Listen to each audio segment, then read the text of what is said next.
உலகெங்கும் உள்ள கடவுள் அருள் டிவி நேரில் அனைவருக்கும் மோசஸின் இனிய அன்பான வணக்கங்கள். மாசி மாத பலன்கள் தான் பார்க்க வரோம். அதுக்கு முன்னாடி மாசி மாதம்னா என்னன்னு வச்சுக்கோ. மாசி மாதம் பார்த்தீங்கன்னா ஆன்மீகத்துக்கு உகந்தமான மாதம் சொல்லுவோம். ஏன்னா தை மாதம் கர்மங்களை போக்கக்கூடிய மாதம். ஏன்னா அந்த காலகட்டத்தில் பார்த்தீங்கன்னா நம்மக்கிட்ட இருக்கக்கூடிய நிறைய கர்மம்னா நம்ம செய்ய வேண்டிய விஷயங்களை சீராக்குவது, ஏன்னா பூர்வ புண்ணிய கர்மம் இதை எல்லாத்தையும் சரி செய்வதற்கான காலம் பார்த்திங்கன்னா தை மாதம். மாசி மாதம் என்னென்னாக்கா, ஏன்னா தை பிறந்தா வழி பிறக்கணும் இல்லையா, அப்போ அந்த கர்மங்களை நீக்கும் போது தான் வழி பிறக்கும். அந்த வழி என்பது தான் மாசி மாதத்தில் பிறக்கும். அதனால தான் பார்த்திங்கன்னா இந்த மாசி மாதம் ஆன்மீகத்துக்கு உகந்த ஒரு ஏற்ற மாதம். அதனால தான் இந்த மாதத்தில் தான் பார்த்திங்கன்னா மகா சிவராத்திரி கொண்டாடும்.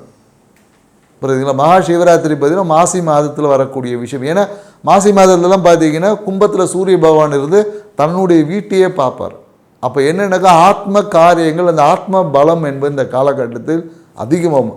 அதனால தான் இந்த மாதத்தில் பார்த்திங்கன்னா நிறைய இந்த மந்திர உபாசனைகள் பெறுவது, புதிய புதிய கலைகள், நிறைய விஷயம். ஏன்னா இன்றைக்கி நம்ம படிக்கிறது மட்டும்தான் ஒரு விஷயமா இருந்துச்சு. அன்றைக்கி என்னென்னாக்கா போர்க்கலை, மாந்திரிக கலை, இந்த மாதிரி பூஜை விஷயங்கள், யாகங்கள், இந்த மாதிரி எல்லா விஷயங்களும் கலைகளை கற்க ஆரம்பிப்பது பார்த்திங்கன்னா இந்த மாசி மாதத்தில் தான் ஆரம்பிப்பாங்க. அதே போல் புதிய புதிய விஷயங்களை தெரிந்து கொள்வது, குருமார்களோட ஆசீர்வாதங்களை வாங்குவது, மேலும் நிறைய இந்த மாதத்தில் பார்த்திங்கன்னா இந்த தீர்த்த வாரியம் அப்படின்னு சொல்லக்கூடிய நிறைய புண்ணிய ஸ்தலங்களில் போயிட்டு புனித நீர் ஆடுவது, இந்த மாதிரியான விஷயங்கள் எல்லாமே இந்த காலகட்டத்தில் மிக சிறப்பான ஒரு பலனை தரும். எல்லா மாதத்திலும் செய்வதை காட்டிலும் இந்த மாதம் என்பது நீங்கள் இந்த வருஷத்தில் ஒரு நாள் அப்படின்ற மாதிரி இந்த ஒரு நாள் குளிப்பது இந்த 12 மாதங்களில் நீங்கள் குளித்த அந்த விஷயத்துக்கான அந்த புண்ணியத்தன்மையை பெற்றுத்தரக்கூடிய ஒரு மாதம் தான் இந்த மாசி மாதம். அதனால் பார்த்தா குறிப்பாக இந்த மாசி மாதத்தில் பார்த்திங்கன்னா இந்த சிம்ம ராசிக்கு மிகப்பெரிய அற்புத பலன்களை கொடுக்கும். சிம்ம ராசிக்காரங்களுக்கு, மேஷ ராசிக்காரங்களுக்கு, அதே மாதிரி மிதுன ராசிக்காரங்களுக்கு, இவங்களுக்கெல்லாம் பார்த்திங்கன்னா மிக அபரிவிதமான நன்மைகளை அள்ளி வழங்கக்கூடிய ஒரு சிறப்பான மாதம் தான். இதை தான் ஒவ்வொரு ராசிக்காரர்களுக்கும் என்ன மாதிரியான நற்பலன்களை இந்த மாசி மாத கிரக நகர்வுகள் அளிக்கப் போகுது என்றதை பற்றி தான் நம்ம டீட்டெயிலாக ஒவ்வொரு ராசியாக பார்க்கலாம். வாங்க வீடியோக்குள்ளே போகலாம். கடகராசி அன்பர்களுக்கு இந்த மாசி மாத பலன் எப்படி இருக்க போகுது அப்படி, ஏன்னா தை மாதம் பார்த்திங்கன்னா உங்களுக்கு அவ்வளோ இது யோகமான ஒரு மாதமாக இருந்திருக்கும். தொட்ட விஷயம்லாம் அப்படியே ஜாக்பாட்டு மாதிரி இருக்கும். நீங்களே பார்த்தீங்கன்னா சமூகத்தில் ஒரு மிகப்பெரிய ஒரு அங்கீகாரம் என்பது உங்களுக்கு கிடைச்சிருக்கும். ஆனால் என்னென்னா இந்த கடகராசிக்காரங்களுக்கு ஒரே ஒரு விஷயம்னாக்கா எல்லாம் கிடைக்கும் போது இவங்க இருக்க மாட்டாங்க. அதுதான் இங்கே பிரச்சனை. ஏன்னா கடகம்னாவே சந்திரனோட, ஏன்னா ஒரு இடத்துல இவங்க டக்குன்னு அந்த நகர்வுகள் இருந்துக்கிட்டே இருக்கிறதுனால இவங்களால் எந்த ஒரு விஷயத்தையும் முழுமையாக அனுபவிக்க முடியாமல் போகக்கூடிய ஒரு சூழல் தான் இவங்களுக்கு. அதாவது கடகராசிக்காரர்கள் ஒரு விஷயத்தில் நீங்கள் இறங்குனீங்கன்னா அந்த விஷயத்துக்குள்ளேயே இருங்க, அதுக்குள்ளே அடுத்த விஷயத்துக்கு போயிடாதீங்க. ஸோ அப்படி போகாத கடகராசி எல்லாமே மிகப்பெரிய ஒரு சக்ஸஸ் அடைஞ்சிருக்காங்க. ஆனால் ஒரே டைமில் 10 விஷயத்தை எடுத்துகிட்டு இதில் ஒரு 5 நிமிஷம் அதில் ஒரு 5 நிமிஷம் போகக்கூடிய கடகராசிகள் எல்லாமே வாழ்க்கையில் ஒரு அந்த அங்கீகாரம் கிடைக்காம தவிக்கக்கூடிய ஒரு தன்மையில் நம்ம பார்த்துருக்கோம். அதனால் நீங்கள் கடகராசிக்காரங்களாக இருந்தீங்கன்னா உங்கள் வீட்டில் யாராவது கடகராசிக்காரங்கள எந்த ஒரு தொழில் செய்தாலும் சரி, எந்த ஒரு விஷயம் செய்தாலும் சரி, அந்த ஒரு விஷயத்தை முழுமையடைகிற வரையும் அதில் கொஞ்சம் ஃபோக்கஸ் பண்ணிங்கன்னா கண்டிப்பாக அந்த விஷயங்கள் உங்களுக்கு நன்மையே தரும் என்பதை புரிஞ்சுக்கோங்க. ஸோ கடந்த தை மாதம் எல்லாமே பார்த்தா கடகராசிக்கு மிக அமோகமான ஒரு மாதமாக இருந்திருக்கணும். ஸோ இந்த மாசி மாதம் பார்த்திங்கன்னா ஏற்கனவே எப்படி ஒரு கல்யாணம் முடிஞ்சவுடனே அடுத்த மாதம் எப்படி இருக்கும் பார்த்திங்கன்னா வீட்டில் எல்லாம் டயர்டு, சோர்வு. ஸோ அதே போல் தான் இந்த மாதம் உங்கள் வாழ்க்கையில் பொருளாதாரம் சார்ந்த விஷயத்தில் ஒரு நெருக்கடிகள் ஏற்பட்டிருக்கும்.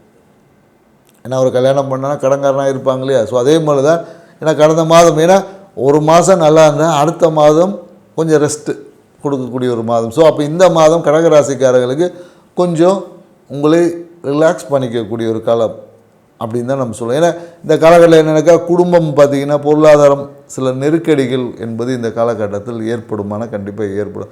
குறிப்பாக என்னென்னாக்கா அந்த அரசு துறையிலிருந்து கூட சில பெனால்ட்டிகள்லாம் வரும்.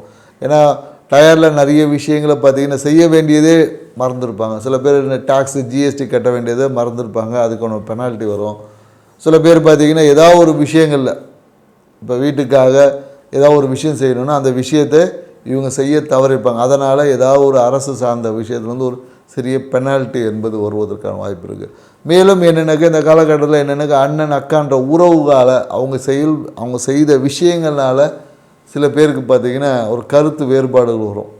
நீங்கள் இப்படி செஞ்சுட்டா நீங்கள் தப்பாக செஞ்சிட்டீங்க, அதனால் அதோட பாதிப்பு உங்களுக்கு வரும். அவங்க ஒரு விஷயம் செஞ்சுருப்பாங்க, அந்த செய்த விஷயத்தோட பாதிப்பு உங்களுக்கு வருவதற்கான வாய்ப்பு இருக்குது. குறிப்பாக ஒரு இடம் ஏதோ ஒரு விஷயங்கள் விற்கிறாங்கன்னு வச்சுக்கோங்க, ஒரு இடம் விற்கிறது, இடம் வாங்கிறது, நீங்கள் அண்ணன் அக்காவை முன்னிறுத்தி செஞ்சுருப்பீங்க. அந்த விஷயம் பார்த்திங்கன்னா அவங்க ஏதோ ஒரு விஷயத்தை சொதப்பி விட்டுருவாங்க.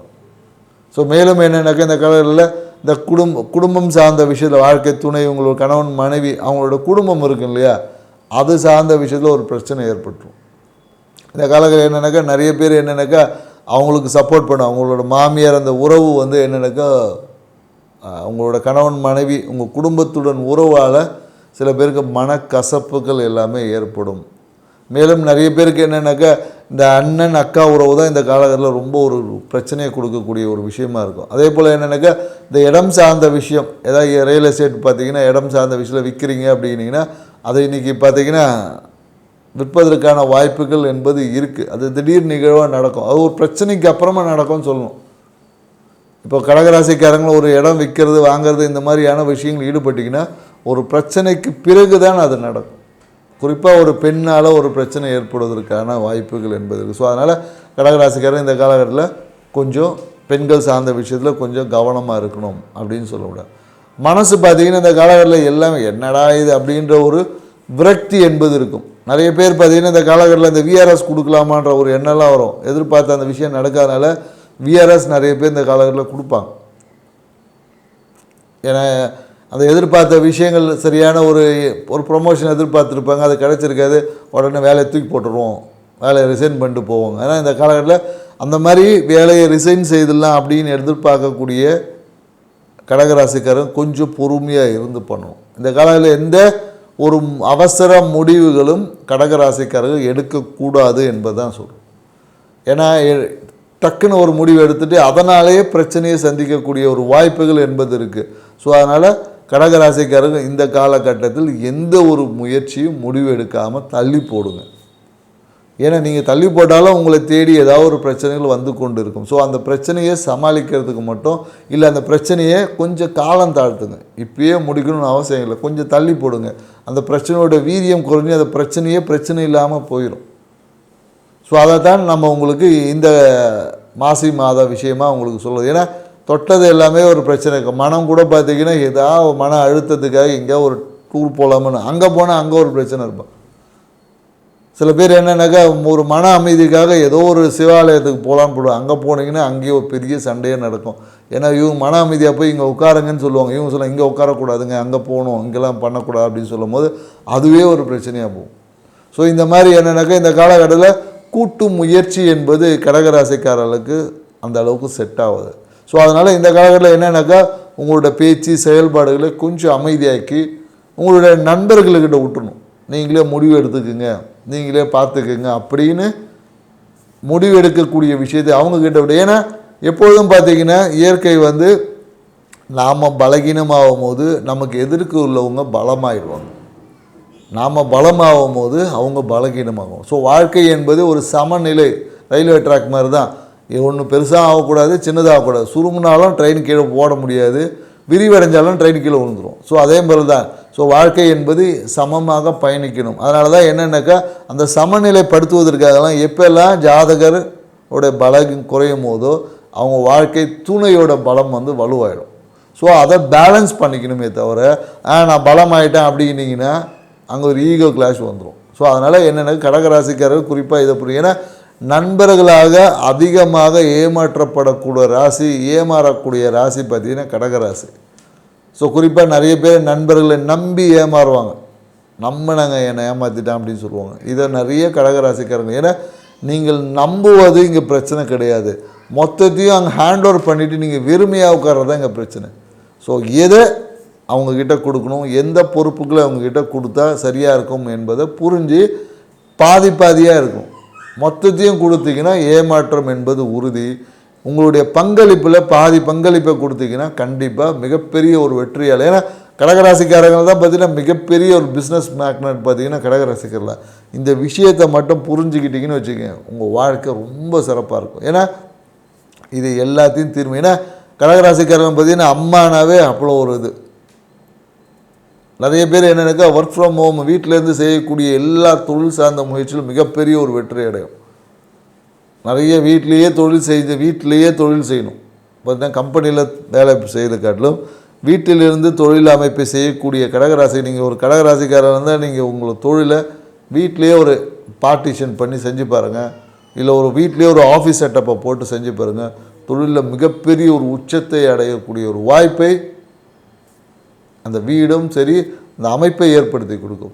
ஸோ இந்த காலகட்டம் நிறைய முயற்சிகள் செய்யக்கூடிய முயற்சிகள் எல்லாமே தடைகள் தாமதங்கள் வந்துடும். முயற்சியால் ஏதாவது ஒரு பிரச்சனை கூட வரும். சில பேருக்கு என்னென்னாக்கா போலீஸ் ஸ்டேஷன் போகக்கூடிய வாய்ப்பு இருக்குது. ஏன்னா இந்த காலத்தில் ஏதோ ஒரு விஷயத்தை கையெழுத்து போட்டிருப்போம், சும்மானாலும் ஒரு கையெழுத்து போட்டோம், அதுவே பிரச்சனையாகிடும். ஸோ இந்த காலகட்டத்தில் என்னென்னாக்கா நிறைய பேர் ஒன்று ரெஜிஸ்டர் ஆஃபீஸ் போவாங்க, இல்லை போலீஸ் ஸ்டேஷன் போகக்கூடிய வாய்ப்புகள், இந்த மாதிரியான விஷயங்கள்லாம் இருக்குது. ஸோ அப்போ என்னென்னாக்கா பெஸ்ட் இந்த காலகட்டத்தில் முக்கிய விஷயங்களை மட்டும் செய்யுங்க. முக்கியம் இல்லாத விஷயங்களில் தள்ளி போடுவது தான் கடகராசிக்காரர்களுக்கு இந்த மாசி மாத பலனாக இருக்கும்னு சொல்ல முடியும். ஏன்னா இந்த காலகட்டம் பார்த்திங்கன்னா நிறைய பேருக்கு மருத்துவம் சார்ந்த விஷயத்தில் ஒரு விரயம் இருக்கும். நிறைய பேர் கடனை கட்டிட்டு உட்காந்துருப்பாங்க, இல்லை கடன் வாங்கி விரயம் செய்யக்கூடிய விஷயம் இருக்கும். ஏன்னா சில விஷயத்துக்கு நம்மளால் என்ன பண்ண முடியாது. குறிப்பாக பார்த்திங்கன்னா நண்பர்களுக்காக எங்கேயோ ஒரு இடத்துல கடன் வாங்கி செலவு செய்யக்கூடிய வாய்ப்பு இருக்கும். இது எனக்கு ஃப்ரெண்ட்ஸ் அவங்க வீட்டில் ஒரு சுப நிகழ்ச்சி வச்சுருப்பாங்க. அந்த காலத்தில் என்ன பண்ண முடியும், என்னால் முடியாதுன்னு சொல்ல முடியும். அப்போ என்ன இல்லை நீ எங்கேயாவது ஒரு கடன் வாங்கி கொடுன்னு ஒரு நண்பர்கள் மூலிமா ஒரு அழுத்தம் ப்ரெஷர் இந்த காலகட்டத்தில் கடகராசிக்கு கண்டிப்பாக ஏற்படும். அவங்களுக்காக நீங்கள் ஒரு கடன் வாங்கி கொடுப்பீங்க, அந்த கடனை நீங்கள் தான் கட்ட போகிறீங்க. ஸோ இந்த மாதிரியான விஷயங்கள் எல்லாமே ஏன்னா நண்பர்களுக்காக கடகராசிக்கார கடன் வாங்கினாங்கன்னா அந்த கடனை அவங்க மட்டும் தான் கட்ட முடியும். வேறு யாரும் நண்பர்கள்லாம் கட்டவே மாட்டாங்க. ஏன்னா அந்த கட்டக்கூடிய சூழல்கள் அவங்களுக்கு அமையாது. ஸோ அதனால் கடகராசிக்காரங்க எப்பொழுதும் நம்ம சொல்லக்கூடிய விஷயம் என்னென்னாக்கா யாருக்காகவும் கடன்லாம் உங்கள் கையில் இருக்கிறத கொடுங்க, முடியலன்னு சொல்லிட்டு போயிடுங்க. அதுதான் உங்களுக்கு எப்போதும் உகந்தது. ஸோ அந்த மாதிரி வாங்கி கொடுத்த கடனை நீங்கள் தான் கட்டக்கூடிய ஒரு வாய்ப்புகள், அதுக்காக நீங்கள் தான் விரயம் செய்யக்கூடிய வாய்ப்புகள். குறிப்பாக இந்த காலகட்டத்தில் நிறைய பேருக்கு ஜீரண குறைபாடால் ஒரு மருத்துவ சிகிச்சை செய்யக்கூடிய ஒரு வாய்ப்புகள் இருக்கும். நிறைய பேருக்கு இந்த காலகட்டத்தில் என்னென்னாக்கா காது வச்சு பிரச்சனையாக இருந்திருக்கும். காதில் பற்றின அழுக்கு இருக்குது, காதில் இருக்கா. சில பேருக்கு அது அறுவை சிகிச்சை வரையும் கூட செய்யக்கூடிய வாய்ப்பு இருக்குது. காதில் பிரச்சனையே அது அறுவை சிகிச்சை வரையும் போவதற்கான வாய்ப்புகள் என்பது இருக்குது. மேலும் என்னக்கா இந்த காலகட்டத்தில் தோள்பட்டையில் நரம்பு சார்ந்த விஷயங்களில் ஒரு கம்ப்ரெஷன் இருக்கும். ஏன்னா நோய் தாக்கம் என்பது இருக்கும். உடனே அதுக்கு என்ன பண்ணுவாங்க நிறைய இல்லை. சில பேருக்கு என்னக்கா ஏற்கனவே செய்த அறுவை சிகிச்சையை மறுபடியும் அந்த பிளேட் வச்சதை எடுக்கணும் அப்படின்லாம் சொல்லுவாங்க. ஸோ அந்த மாதிரியான வாய்ப்புகள் எல்லாமே உருவாகும். நிறைய பேருக்கு வேலை இழப்பு, வேலையை தூக்கிடக்கூடிய வாய்ப்புகள் எல்லாமே இருக்குது. ஸோ இது எல்லாமே கொஞ்சம் வேலை சார்ந்த விஷயம். எல்லா விஷயத்திலும் இந்த மாதம் கடகராசிக்காரர்கள் கொஞ்சம் விழிப்பாக இருந்தீங்கன்னா இது எல்லாமே சக்ஸஸ் பண்ணிக்க முடியும். இதுக்கு என்ன பண்ணலாம், பரிகாரமாக என்ன பண்ணலாம் அப்படின்னு பார்த்தீங்கன்னா நீங்கள் என்ன பண்ணணுன்னா கடகராசி இந்த பிரச்சனையெல்லாம் போகணும் அப்படின்னா நீங்கள் என்ன பண்ண எலுமிச்சங்காயை நீங்கள் வெட்டி 8ஆக வெட்டணும். எலுமிச்சங்காயை எவ்வளோ 2ஆக வெட்டுவாங்க 4ஆக வெட்டுவாங்க. ஆனால் நீங்கள் என்ன பண்ண 8ஆக வெட்டி 8 திக்குக்கும் தூக்கி போடணும். ஸோ இதுதான் பரிகாரம். இது எப்போ பண்ணலாம் அப்படின்னா வாரத்தில் சனிக்கிழமையில் பண்ணலாம், இல்லைன்னா வாய்ப்பு கிடைச்சா டெய்லியும் கூட பண்ணலாம். ஸோ இந்த மாதம் ஃபுல்லாகவே நீங்கள் எலுமிச்சங்காயை 8ஆக வெட்டி 8 மூலைக்கு தூக்கி போட்டிங்கன்னா ஸோ உங்களோட பிரச்சனை எல்லாமே நீங்களே தகர்த்தெறியக்கூடிய ஆற்றல் என்பது பெருகும். உங்கள் குலதெய்வத்தின் அருளை கொண்டும் உங்களுடைய இஷ்ட தெய்வத்தின் அருளை கொண்டும் உங்களால் வரக்கூடிய இன்னல்களை அதிர்ஷ்ட வாய்ப்புகளாக மாற்றிக்க முடியும். ஸோ செஞ்சு பாருங்கள். இந்த மாசி மாதம் உங்களுக்கு ஒரு அதிர்ஷ்டம் நிறைந்த ஒரு மாதமாக அமையும். நன்றி, வணக்கம். கடவுள் அருள் டிவியை பார்த்தமைக்க நன்றிகள். மேலும் இது போன்ற தகவல்களை தெரிந்து கொள்ள கடவுள் அருள் டிவியை சப்ஸ்கிரைப் செய்யுங்கள். மறக்காமல் பெல் ஐக்கானை கிளிக் செய்யுங்கள்.